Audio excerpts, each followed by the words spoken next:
Guys ಎಲ್ಲರಿಗೂ ನಮಸ್ಕಾರಗಳು. Welcome back to Sagar stories. ಮಗ ಟಾಪ್ 5 ಕ್ರಿಕೆಟಿಂಗ್ ಅಪ್ಡೇಟ್ಸ್ಗೆ ಸ್ವಾಗತ. ಮೊದಲನೇ ಅಪ್ಡೇಟು, ನಮ್ಮ RCB ಜೇಕೋಬ್ ಬೆಥೆಲ್ ಒಂದು ಸ್ಟೇಟ್ಮೆಂಟ್ ಹಾಕಿಕೊಂಡಿದ್ದಾರೆ. ವರ್ಲ್ಡ್ ಕಪ್ ಕೂಡ ಸೆಲೆಕ್ಟ್ ಆಗಿದ್ದಾರಲ್ಲ, ಜೋಶಲ್ಲಿ ಕೊಟ್ಟಿರುವಂಥ ಸ್ಟೇಟ್ಮೆಂಟ್ ಇದು. ಚಿನ್ನಸ್ವಾಮಿ ಸ್ಟೇಡಿಯಮಲ್ಲಿ ನಾನು ಆಡ್ದಾಗಿಂದ ನನ್ನ ಕಾನ್ಫಿಡೆನ್ಸ್ ಲೆವೆಲ್ಲು ಏನೋ ಒಂಥರ ವಿಪರೀತ ಆಗೋಗ್ಬಿಟ್ಟೈತಿ. ಏನಕ್ಕೆ ಅಂತ ಗೊತ್ತಿಲ್ಲ. ಆ ಒಂದು ಕ್ರೌಡು ನನಗೆ ಗೊತ್ತಿಲ್ಲ, 50,000 ಕೆಪಾಸಿಟಿ ಇರ್ಬೋದೇನೋ, ಅಂದರೆ ಅವ್ರು ಹೇಳಿರುವಂಥದ್ದು ಇರ್ಬೋದೇನೋ. ಬಟ್ ಆ ವೆನ್ಯೂಗೆ ಹೋಯ್ತು ಅಂತಂದರೆ ಆ 1,00,000 ಕೆಪಾಸಿಟಿ ಇರುವಂಥ ಸ್ಟೇಡಿಯಂ ಥರ ಫೀಲ್ ಆಗುತ್ತೆ. ಆ ಥರ ವೈಬ್ನಲ್ಲಿ ಜನ ಕೊಡ್ತಾರೆ, ಆ ಥರ ಒಂದು ಫೀಲ್ ಬರುತ್ತೆ, ಆ ಥರ ಒಂದು ವೈಬ್ ಬರುತ್ತೆ, ಆ ಥರ ಒಂದು ಶೌಟಿಂಗ್ ಬರುತ್ತೆ, ಕಿರ್ಚಾಟ ರಂಪಾಟ ಎಲ್ಲ ಬರುತ್ತೆ. ಸೊ ಅಲ್ಲಿ ಆಡ್ಬಿಟ್ರು ಅಂದರೆ ಚಿನ್ನಸ್ವಾಮಿ ಸ್ಟೇಡಿಯಮಲ್ಲಿ ಆಡ್ಬಿಟ್ರು ಅಂತಂದರೆ ಯಾವುದೇ ಸ್ಟೇಡಿಯಮಲ್ಲಿ ಬೇಕಾದ್ರೂ ಆಡ್ಬೋದು. ಅಂಥ ಕಾನ್ಫಿಡೆನ್ಸು ಉಟ್ಕೊಂಡ್ಬಿಡುತ್ತೆ ಆ ಸ್ಟೇಡಿಯಮಲ್ಲಿ ಆಡ್ತಾ ಇದ್ದಂಗೆ ಅಂತ ಜೇಕೋಬ್ ಬೆಥೆಲ್ ಹೇಳಿದರೆ. ಒಟ್ಟಲ್ಲಿ ಇಂಡಿಯಾಗೆ ಇವರು IPL ಆಡೋದಕ್ಕೆ ಅಂತ ಬಂದಾದ ನಂತರ ಇವರು ಸಿಕ್ಕಾಪಟ್ಟೆ ಇಂಪ್ರೂವ್ಡ್ ಆಗಿದ್ದಾರೆ ಅಂತ ಅವರೇ ಹೇಳ್ಕೊಂಡಿದ್ದಾರೆ. ಅದಕ್ಕೆ ಕಾರಣ ಚಿನ್ನಸ್ವಾಮಿ ಸ್ಟೇಡಿಯಂ ಅಂತಲೂ ಕೂಡ ಹೇಳಿದ್ದಾರೆ. Update number 2, Australian coach Andrew McDonald ಅವರು ಒಂದು ಸ್ಟೇಟ್ಮೆಂಟ್ ಕೊಟ್ಟಿದ್ದಾರೆ related to T20 world cup 2026. ನಮ್ಮ ಜಾಶ್ ಹ್ಯಾಸಲ್ವುಡ್ ಪಾರ್ಟಿಸಿಪೇಷನ್ ಇರುತ್ತಾ ಇರೋದಿಲ್ವಾ ಅನ್ನೋ ರಿಲೇಟೆಡ್ ಮಾತಾಡಿದ್ದಾರೆ.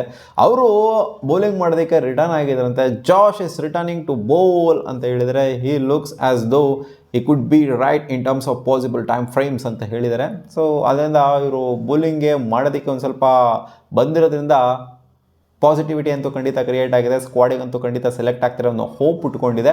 ಸೊ ಇವ್ರ ರಿಲೇಟೆಡ್ ಕೂಡ ಒಂದು ಪಾಸಿಟಿವಿಟಿ ಅನ್ನೋದಿದೆ. ಟಿಮ್ ಡೇವಿಡ್ ರಿಲೇಟೆಡ್ ಇನ್ನೂ ಅಂಥ ಮಟ್ಟಿಗೆ ಪಾಸಿಟಿವಿಟಿ ಅನ್ನೋದು ಸಿಕ್ಕಿಲ್ಲ. ಬಟ್ ಜಾಶ್ ಹ್ಯಾಸಲ್ವುಡ್ ರಿಟರ್ನ್ ಆಗಿದ್ದಾರೆ ಬೌಲಿಂಗ್ ಅನ್ನೋದು RCB ಫ್ಯಾನ್ಸ್ಗಳಿಗೆ ಒಂಥರ ಖುಷಿ ವಿಚಾರ ಇದು. ಅಪ್ಡೇಟ್ ನಂಬರ್ 3, ರವಿಚಂದ್ರನ್ ಅಶ್ವಿನ್ ಅವರು ಒಂದು ಟ್ವೀಟ್ ಮಾಡಿದ್ರೆ ನಾಥನ್ ಅಲಿಸ್ ರಿಲೇಟೆಡ್. ಏನು ಗರ ಇದು ಬೌಲಿಂಗ್ ಹಿಂಗೆ ಮಾಡ್ತಿದ್ಯಾ ಹೊಬಾರ್ಟ್ ಹರಿಕೇನ್ಸ್ಗೆ, ನೀನು ಬಿಗ್ ಬ್ಯಾಶ್ ಲೀಗಲ್ಲಿ ಕಳೆದೋಗ್ಬಿಟ್ಟಿದ್ದೀನಿ ನಾನು ಡೆತ್ ಓವರ್ ಬೌಲಿಂಗ್ ಪರ್ಫಾರ್ಮೆನ್ಸ್ಗೆ.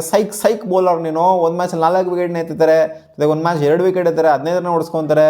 ಸಾಕಾತ್ ಬೌಲಿಂಗ್ನ ಆಗಿದ್ದಾರೆ. ಡೆತ್ ಓವರ್ಸ್ ಅಂತ ಬಂದಾಗ 17ನೇ ಓವರು, ಜೊತೆಗೆ ಒಂದು 20ನೇ ಓವರ್ ಅಂತ ಬಂದಾಗ ಡೆತ್ ಬೌಲಿಂಗ್ನ ಯಾರ್ಕರ್ ಸ್ಪೆಷಲಿಸ್ಟ್ ಥರ ಬೌಲ್ ಮಾಡ್ತಾ ಇದ್ದಾರೆ, ಜೊತೆಗೆ ಒಂದು ಸ್ಲೋರ್ ಒನ್ನ ಯೂಸ್ ಮಾಡ್ತಾ ಇದ್ದಾರೆ.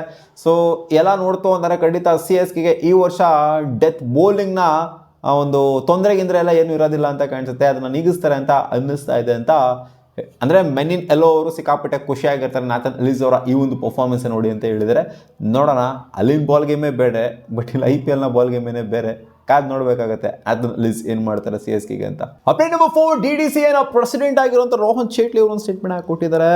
ಏನು ಗುರೋ, ವಿರಾಟ್ ಕೊಹ್ಲಿ ಆಡ್ತಾರೆ ಇನ್ನೂ ಒಂದು ಮ್ಯಾಚು ಅನ್ನೋ ರಿಲೇಟೆಡು ಸಿಕ್ಕಾಪಟ್ಟೆ ಕನ್ಫ್ಯೂಷನ್ ಅಂತೂ ಇತ್ತು. ಯಾಕಂದರೆ 2 ಮ್ಯಾಚ್ ಆಗಿದೆ ಡೊಮೆಸ್ಟಿಕಲ್ಲಿ. ವಿಜಯ್ ಹಜಾರೆ ಟ್ರೋಫಿ ಇನ್ನೊಂದು ಮ್ಯಾಚ್ ಆಡ್ದಿಲ್ವಾ? ನಿನ್ನೆ ಎಲ್ಲ ಬಂದಂಥ ಅಪ್ಡೇಟ್ ಏನು ಅಂತಂದರೆ 6ನೇ ತಾರೀಕು ರೈಲ್ವೇಸ್ ಅಗೇನ್ಸ್ಟ್ ಆಡ್ತಾರೆ ವಿರಾಟ್ ಕೊಹ್ಲಿ ಅನ್ನೋ ಥರ ಅಪ್ಡೇಟ್ ಬಂದಿತ್ತು. ಇದಕ್ಕೆ ಕನ್ಫರ್ಮೇಷನ್ ಹಾಕೊಟ್ಟಿದ್ದಾರೆ. ವಿರಾಟ್ ಕೊಹ್ಲಿ ಬಂದಿದ್ದು 3 ಮ್ಯಾಚ್ನ ನಾವು ಆಡ್ತೀವಿ ಅಂತಲೇ ಬಂದಿದ್ದವರು, 2 ಮ್ಯಾಚ್ನ ಆಡ್ತೀವಿ ಅಂತಲ್ಲ, 3 ಮ್ಯಾಚ್ನ ಆಡೋದಕ್ಕೆ ಸಿದ್ಧರಾಗ್ತಿದ್ದಾರೆ ವಿರಾಟ್ ಕೊಹ್ಲಿ ಅಂತ ಇವರು ಕೂಡ ಅಫಿಷಿಯಲಿ ಕನ್ಫರ್ಮ್ ಮಾಡಿದರೆ. ಸೊ DDCA ಕಡೆಯಿಂದನೇ ಅಫಿಷಿಯಲ್ ಕನ್ಫರ್ಮೇಷನ್ ಬಂದಿದೆ. ವಿರಾಟ್ ಕೊಹ್ಲಿ ಆಡ್ತಾ ಇದ್ದಾರೆ ರೈಲ್ವೇಸ್ ಅಗೇನ್ಸ್ಟು ಜನವರಿ 6ನೇ ತಾರೀಕು. ನಿನ್ನೆ ಬಂದಂಥ ಅಪ್ಡೇಟ್ಸ್ಗಳು ರ್ಯೂಮರ್ಸ್ ಏನೂ ಇಲ್ಲ, ಇದು ಪಕ್ಕಾ ಇನ್ಫಾರ್ಮೇಷನ್ ಅಂತ ಶೇಟ್ಲಿ ಅವರು ಕನ್ಫರ್ಮ್ ಮಾಡಿದ್ದಾರೆ. Update number 5, Shreyas Iyer related update ಬರ್ತಿದೆ ಮಗ. ಶ್ರೇಯಸ್ ಅಯ್ಯರ್ ಜನವರಿ 3ನೇ ತಾರೀಕು ವಿಜಯ್ ಹಜಾರೆ ಟ್ರೋಫಿನ ಆಡುವಂಥ ಸಾಧ್ಯತೆ ಇದೆ ಅಂತ ಅಪ್ಡೇಟ್ ಬರ್ತಿದೆ. ಇದರಲ್ಲಿ ಇವರ ಒಂದು ಎಂಡ್ಯೂರೆನ್ಸು, ಫಿಟ್ನೆಸ್ಸು, ಅದು ಇದು ಎಲ್ಲ ಟೆಸ್ಟ್ಗಳಾಗುವಂಥದ್ದು ಆಗುತ್ತೆ. ಆ್ಯಂಡ್ ODI ಸೀರೀಸ್ಗೆ ಅವರ ಇನ್ವಾಲ್ವ್ಮೆಂಟ್ ಇರುತ್ತಾ ಇರೋದಿಲ್ವ ಅನ್ನೋ ಕ್ವಶನು ಕೂಡ ಹಂಗೇ ಇದೆ. ಜನವರಿ 3ನೇ ತಾರೀಕೇ ಸ್ಕ್ವಾಡು ಅನೌನ್ಸ್ ಆಗುವಂಥ ಸಾಧ್ಯತೆಯೂ ಕೂಡ ಇದೆ. ಅಂದರೆ ODIs ಬರ್ತಾ ಇದೆಯಲ್ಲ, 11ನೇ ತಾರೀಕಿಂದ ಸ್ಟಾರ್ಟ್ ಆಗ್ತಿದ್ದಿಲ್ಲ, ಇದಕ್ಕಿಂತ ಸ್ಕ್ವಾಡ್ ಅನೌನ್ಸ್ ಆಗಿಲ್ಲ. ಪ್ರಾಬ್ಲಿ ಅವತ್ತು ಅನೌನ್ಸ್ ಆಗುವಂಥ ಚಾನ್ಸಸ್ ಇದೆ. ಜೊತೆಗೆ ಇವರು ಕೂಡ ಅವತ್ತೇ ಆಡುವಂಥ ಚಾನ್ಸನ್ನು ಕೂಡ ಇದೆ ಅಂತ ಅಪ್ಡೇಟು ಬರ್ತಾ ಇದೆ. ನೋಡೋಣ ಮುಂಬೈ ಪರವಾಗಿ ಇವರು ಆಡೋದಿಲ್ವ ಅಂತ. ಒಟ್ಟಲ್ಲಿ ಅಪ್ಡೇಟ್ ಅಂತೂ ಇದೆ, ಇವರು ಆಡೋ ಸಾಧ್ಯತೆ ಇದೆ ವಿಜಯ್ ಹಜಾರೆ ಟ್ರೋಫಿನ ಅಂತ. ನೋಡೋಣ ಅದೇನಾಗುತ್ತೆ ಅಂತ. ಮತ್ತೆ ಸಿಗೋಣ ಮುಂದಿನ ವಿಡಿಯೋದಲ್ಲಿ. ಗಾಯ್ಸ್, ಇಷ್ಟ ಆಗಿರೋಪ್ಪ ಕ್ರಿಕೆಟಿಂಗ್ ಅಪ್ಡೇಟ್ಸ್.